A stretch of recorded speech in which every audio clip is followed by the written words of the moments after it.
Most people think banks simply store the money we deposit. But that's not how the system works. Banks don't just hold money.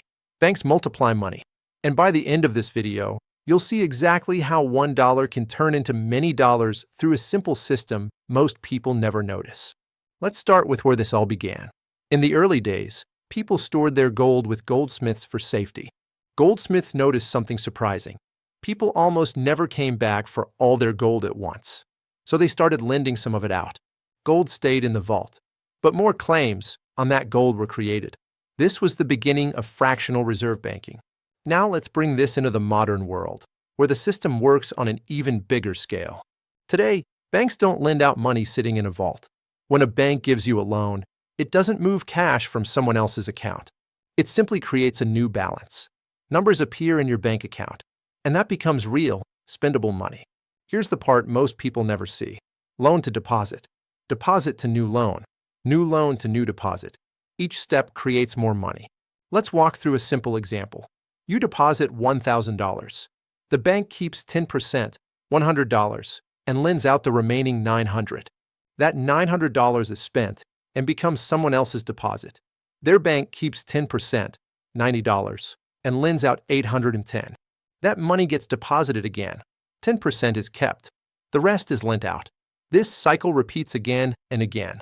From your original $1,000, the system can create almost $10,000 of spendable money. Nothing was printed. Nothing physical changed. The money was created through lending. Here's the technical formula many people never learn. Money created equals original deposit times 1 divided by reserve ratio. With a 10% reserve ratio, 1,000 times 1 divided by 0.1 equals $10,000. With a 5% ratio, 1,000 times 1 divided by 0.05 equals $20,000. And in many countries today, reserve requirements are extremely low or even zero, meaning the limits on money creation come mostly from one thing: how much people want to borrow. This system works, but it also depends entirely on trust. If everyone tries to withdraw money at the same time, banks don't have enough cash. This is why bank runs happen. The system relies on confidence.